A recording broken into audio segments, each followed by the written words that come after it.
Assalamu alaikum жамаат. Абдулла таксырга келип калганын себеби ушу кара дуан мени уруп кыйналып жүрүп, анан ушу таксырга келип ден соолукта кыйынчылыктар болуп жүрүп, аябай көрүнгөн жака чуркап жүрүп, анан кийин таксырга келип, иншалла Кудайга шүгүр шифа таап атам иншалла. Эң биринчи качан окуттуңуздар?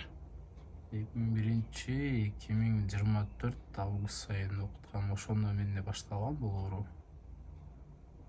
Ошол моментте уктап турган эле чота не то бардыгы. Жашоого кызыгуу жок. Тут только ойго өлүм келип калганда. Лишь бы өлүп калсаң, только өлүп. Ушул ойлор келип калган. Анан ошондон кийин Ошол нерсе бир күндө эле башталды беле же? бир эле күндө башталып. Бир эле күндө нормально жүрүп эле. Жакшынакай жүрүп. Жакшынакай жүрүп эле. Төшөккө жатып туруп эле эртеси күнү башталып. Ошондой нерсе болбаган да. Эртеси күнү эле башталып кеткен. Жашооңузга кызыгыңыз жок. Эртең мен турсам эле, как обычно адамдар эле уйкуга жаттым, уктап. Эртең мен турдум, эртең мен турсам уже жашоого кызыгуу жокту. Мындай вообще башка адаммын да мен. Мурун андай нерсе болгон эмес. Жок. Ошондо болгон эмес андай нерсе. Ошентип жүрүп, анан ден соолук бузула баштады уже. Где-то арадан канча күн өттү. Көп деле өткөн жок, бир жумада өткөнүн уже ден соолук бузула баштады. Бисмилла дегенде эле ашказандан кармады бул. Ашказандан кармады. Кыргызстанда элеңиз анда? Жок, анда Россияда болчу. Россияда болчу. Москва шаарында. Анан ашказан катуу кармап баштады. Бир күн чыдадым, 2 күн чыдадым, уже болбой баштады. Чыдай албай баштадым.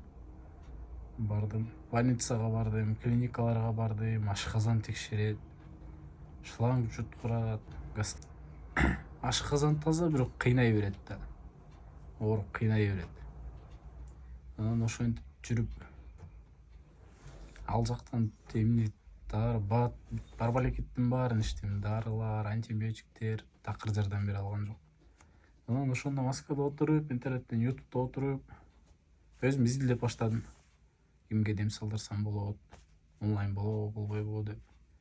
Анан как раз сизди таптым ютубтанчы. Номериңизди алып, сизге чалып, кеч жумуштан кийин келгенден кийин кечкурун сизге чалып. Былтыр окуткансыз ошондо? Былтыр окуткам. Сизге чалдым кечкурун. Дем салып бердиңиз онлайн. Бисмилла дегенде бир дем салганда эле баягы оорулар денедеги автоматически токтоду да. Ашказанда ооручу. Автоматически токтоп туруп, жана кандай десем, шалдырап туруп элечи. Жалыккан уйкуга кеттим да. Эч нерсе оорубай элечи. Ооругандар сразу токтоду. Уйкуга кеттим, эртең менен турсам соп-сонун болуп калып. Жеңил андай тура алчу эмесмин да. Түндө чоочуп тура берчүмүн, 5-6 жолу турчумун. Ойгонупчу. Андай нерсе жок. Сонун уктадым, эртең менен турдум. Кайра 3-4 күн өттү. Дагы башталды да. Мен салдырбаган уже нормально болуп калса керек деп сизге чалдым. Бир эле окуткандан кийин, бир окутканда эле ошондой болуп калды. 3-4 күн өткөндөн кайра жана кармап баштады да. Анан ошентип жүрүп, кайра сизге дагы бир жолу дем салдырдым. Повторно ошол нерсе элечи, баягы дененин ооруу токтойт. Сразу токтойт дагы. Уйкуга кетем да, шалдыраган бойдончу. Анда уйкуга кетти. Ошентип 2 жолу сизге дем салдырдым, жакшы жүрдүм. Анан ал жактан дары, антибиотик, больницалап жүрдүм, бирок организм ден соолук таза чыгып ал жактанчы. Бар эле клиникаларга каттап. Диагноз таза, анализдер таза. Диагноз, анализдер таза. Анан ошентип жүрүп Кыргызстанга келдим кайра. Канча убакыттан келдиңиз? Так, сентябрь болсо мен ноябрь келдим кайра. Келгенде уже бул кайра кармай баштады да. Кайра кармап баштаганда сразу кармап кеткен жок. Акырынданчы. Мен өзүм көңүл деле бурган жокмун, иштеп жүрө бердим.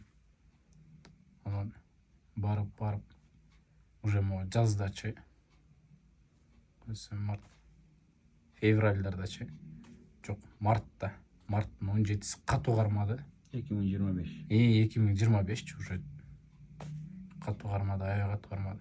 төшөккө жатып калдым да ошончо. Аппет жок, вообще эч нерсе жок да, аппет жок. Салмак 25 килограмм арактадым, салмакчы. Аппет жок, үйдө жатам. Туалетке барып келгенче чарчап калам да. Баш деген айланып туруп, чалканган жатсаң аны Бул потом ишке келгенде анализ тапшырып, диагноз кылып ушундай кылдыңызбы? Анан башталды. Анализ тапшырып баштадым.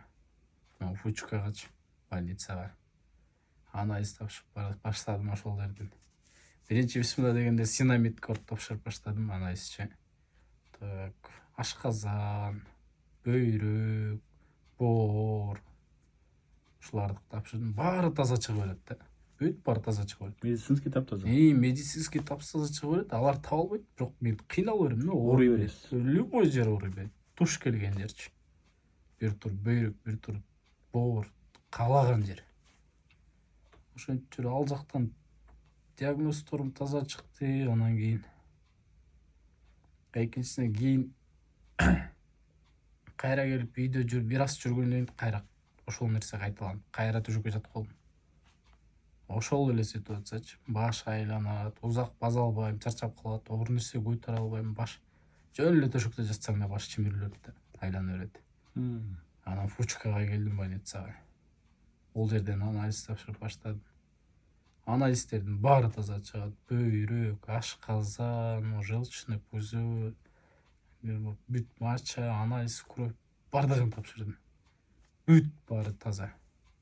Ашказан шлангчылыкты салып жуттурдум, бирок ооруй берет да бул. Шланг жуттурдум, ал таза. Ошентип кыйналып жүрүп анан демеден сиздин номериңизди жакшы мен сактап калган экенмин контакттанчы. Контактта калып калган экен менде. Анан сизге чейин мен башка таксырларга каттап көрдүм. Каттап дем салдырып аттым, результат мындай болбой атканда. Дордойго каттап көрдүм, таксырларга. Результат чот не то да. Бир аз мындай облегчение болот, жеңилдейсиз, бирок кайра бир аз өткөндөн кийин ошол эле нерсе да. Ошол эле нерсе, эч нерсе өзгөрүлбөйт. Кызыл аскерге дагы дем салдырып көрдүм. Ал жакка барып дем салдырдым. Мендеги нерсе аны вообще чувствовать эткен жок. Сезип да койгон жок да. Анан ошентип жүрүп уже үмүт жок болуп баштады, да, все болбойт окшойт дегенчи. Надежда жок болуп баштады, уже үмүт. Не кылсам да ойлонуп жүрүп. Анан контактка кирип отуруп, сиздин номериңизди таап алдым контакттан. Анан сизге чалып байланыштым. Келе берсең болот дедиңиз. Анан ошол күндөн баштап дем салдырып баштадым. Так. Канчасы эле 8 күн мурда болсо, бүгүн 9-күн да. Бүгүн 19-күн. Алхамдулилlah, кыйла жеңилдеп, мурдакыдай эмес да. Жаактын кыйшайганы качан башталды? Болду да бул нерсе. Дем салганга чейин болду. Андан кийин бул туруп эле бир күндүн ичинде болгон да. Баш аркасынан баштап кармап туруп бир тарап эле жарым эле ооруйт да. Как будто бирдемке менен башка сайып аткандай элечи. Анан обедти башталган, кечинде келип уйкуга жатып, эртең менен турсам беттин жарым бияка сол тарапка тартып кыйшайып калган да. Анан как раз больницага анализ тапшырып чыккан болчумун. Анализимдин жолун алып чыккан болчумун. Ошентип кыйшай, анан сизге каттап баштадым. Алхамдулилlah, түздөлүп калды кадимкидей элечи. Бул катуу кыйшайган. Баш тынбай ооручу ушу жарымычы. Ошол күндөн баштап, кармагандан баштап корктум, өзүмчө коркуу сезим болду сразу эле сизге. Ден соолук уже мен почти үмүт түзүп эле көз жумуп койгон болчумун. Мейли, болор депчи. Андай деле үмүт деле болбой калган жашоогочу. Анан ошо жүрүп сизди таптым, бул жака каттап баштадым. Алхамдулилlah, бүгүн 9-күн. Жылыш жакшыбы эми? Результат аябай сонун. Аппет жок, такыр тамак иччү эмесмин да. Ичсем, үйдөгүлөр кыйнап ичиргизчү. Ич. Азыр алхамдулилlah аппет бар. Узак баса алчу эмесмин. Чарчап калып аттым. Ал жок болду. Жүрөкүм тырсылдап сокчу эле. Токтоп кала тургандай болчу. Ал жок. Баштын ооруганы койду кадимкидей. Ашказан ооруган койду. Токтоду кадимкидей элечи. Алхамдулилля. Азыр эмне иш кылып атасыздар? Азыр Даным Амит бизби? Өз жер иштетебиз поле. Кыймыл аракеттер жеңил элеби? Жеңил, алхамдулилля. Кадимкидей эле чыгып Аралашып атасызбы элдерге уже? Ооба, элдерге аралашып. Мурда көпчүлүк жакчу эмес.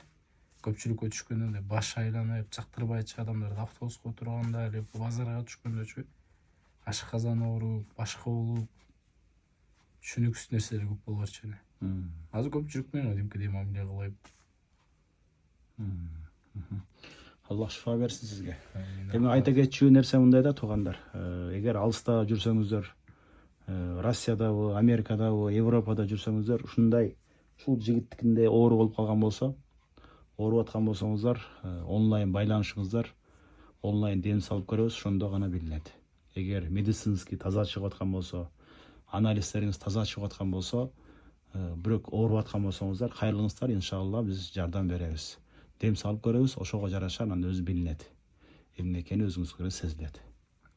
Ассаламу алейкум ва рахматуллахи ва баракатух.